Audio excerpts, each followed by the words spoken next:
Hey Brown Girls, it is Tanisha Tate. I am the owner of the Black Woman Phenomenon. The Black Woman Phenomenon is a program that has been carefully created to encourage and empower young Black girls and women to embrace their emotional awareness and intelligence while also increasing their confidence and their self-awareness. You can find us at the Black Woman Phenomenon on Facebook, TikTok, and Instagram, but you can also find us at the Tanisha Michelle.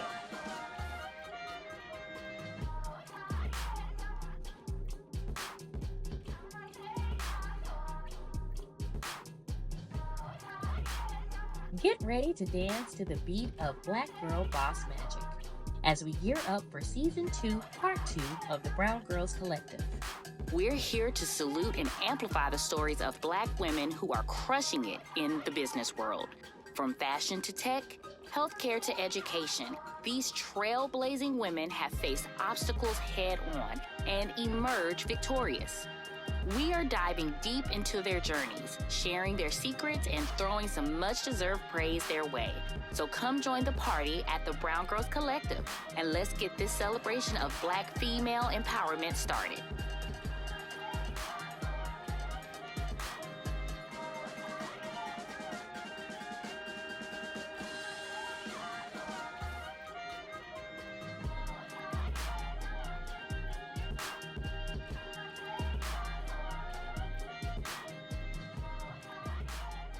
What's up, Brown Girls? It's your girl, Jasmine. I am back again with another interview.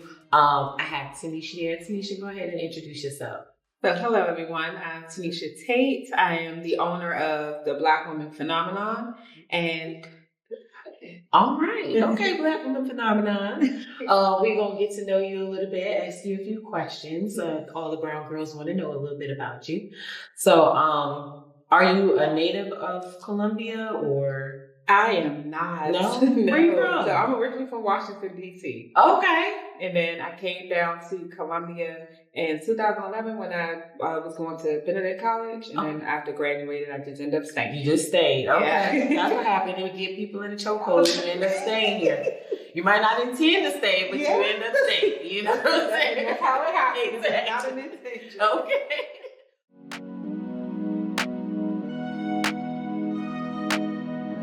So for me, self-discovery is something that's ongoing. Okay. Just because I believe that we evolve each time and we go through phases. So always being in a place to accept where I am and where I'm going. And I feel like the biggest moment for me in that self-discovery was usually it always come out of a bad event. When something happens and you kind of sat down with nothing and it's just you and it's just you and God and you trying to figure out what's going to happen. And I would say for me, that happened to me in 2020, where I felt like I was at the height of my modeling career. I was at the height of life coaching and speaking, and then I was forced to sit down for an entire year. Okay.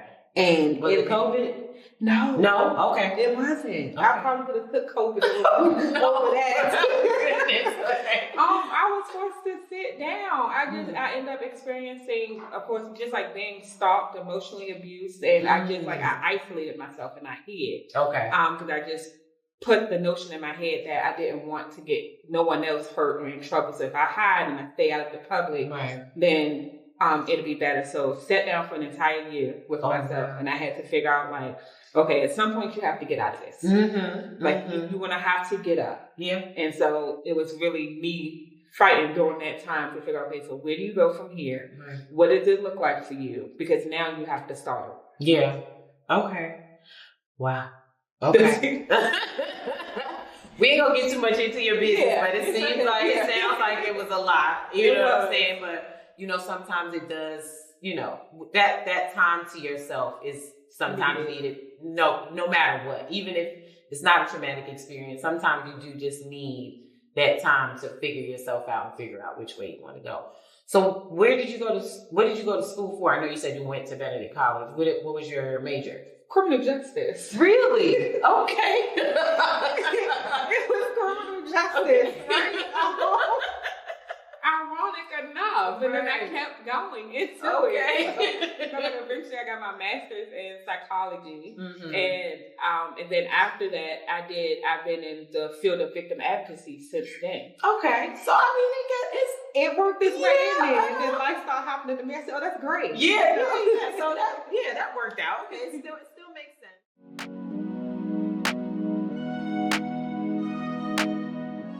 I would say for me, my greatest inspiration came from not wanting to be a product of my environment. So, like I said, I'm originally from DC, and DC is pretty when it needs to be for tourists.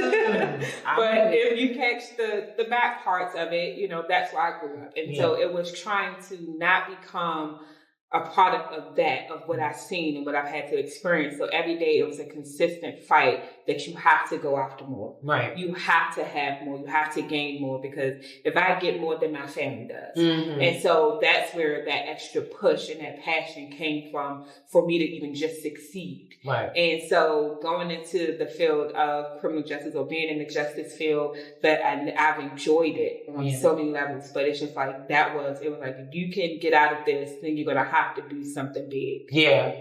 I know DC is tough, and I know a lot of people, because I'm originally from New York, so just like you said, it's nice when you go to visit. You know what I'm saying? It's beautiful to come and stay a weekend or two and have fun and leave and go home. But when you actually have to live there, it's a whole nother environment. It's different. It's a whole nother vibe. It's just not the same as, you know, just being a tourist. So I'm with you on that. Absolutely. I've only visited DC, but again, I'm from New York, so I get it.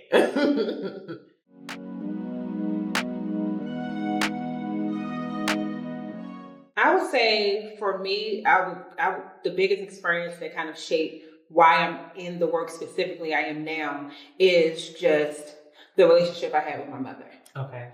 So living in the house is 4 girls and my mom. So you would think in a house full of women, there would be some emotions shared. None. What? None. So we were kind of taught to be tough. And then we watched her continuously. She was working to consistently provide for us. So it was like, you had to be tough. There was no room for you to cry. If you cried, of course, like in most Black homes, I'm going to give you something to cry about. So it was like, you had to stop the crying if it was. And so it was not knowing how to express emotions or even receive them, because I love yous and hugs was not something we did. Okay. And so now being in a field where I am working with young Black girls and with Black women to understand their emotional awareness and intelligence, for them to be able to be in a place of comfortability with emotions. Okay. It was just like, that was something I knew that had to be done, because once I stepped into that, it was like, oh, it was a whole new world for me to understand it, but to be able to even just receive it and not shy away from it. Yeah,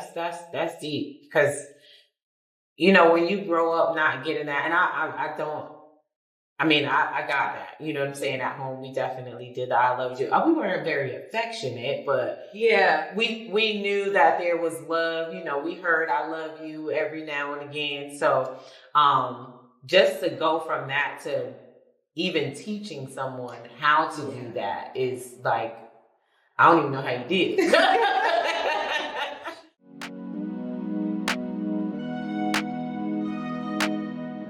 So I created a program in which, so I went and I did life coaching. And so I wanted to pick an area, because life coaching is such a saturated field right now. So I wanted to pick an area that I knew that if I stood up and I spoke about it, it would be something that's like out of the norm. Right. Because to see a Black woman on a platform speaking about emotions and trying to teach other women how to navigate those emotions was something that would not be pretty much seen a lot. And so going into this, it was like, if I can impact one woman to understand that emotional intelligence works in personal development, but also professional development, because a lot of corporations, big, like Chick-fil-A, McDonald's, on the corporate level, they have people come in and train their teams on emotional intelligence so that they can have a better work environment, but overall quality of life. And so if I can teach it on a personal level and a professional level, then I know that I can help the next Black woman sustain and be successful in whatever area of her life that she would want. Okay. All right.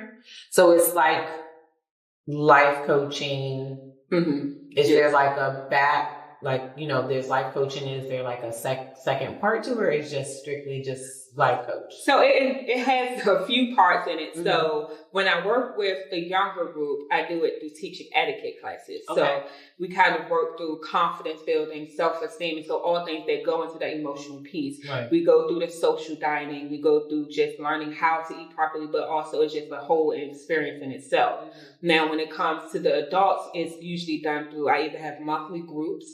So I do every other month, I do a free monthly group for 21 days where I allow women to come in and kind of start that journey to getting emotionally aware with themselves. Okay. And then there's kind of the 6-month group coaching, which is more in depth. So I've done a thing where I've created a journal, which is like a guided book to be able to understand this entire process. Okay. And so you can either do it on the book, you can join one of the groups, or you can actually come out and just hear me speak when I do events or I hold workshops.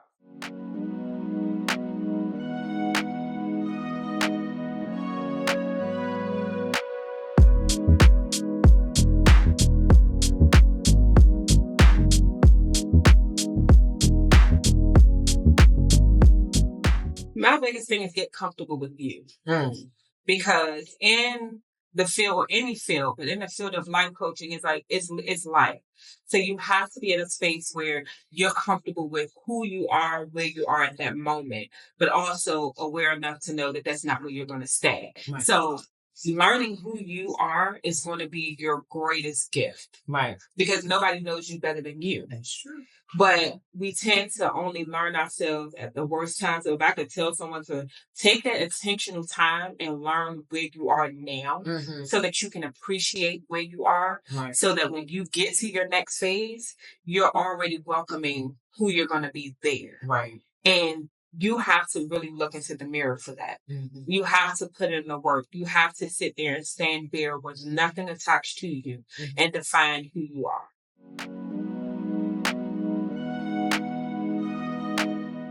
All right, well, it has been amazing speaking to you. Y'all make sure y'all check her out.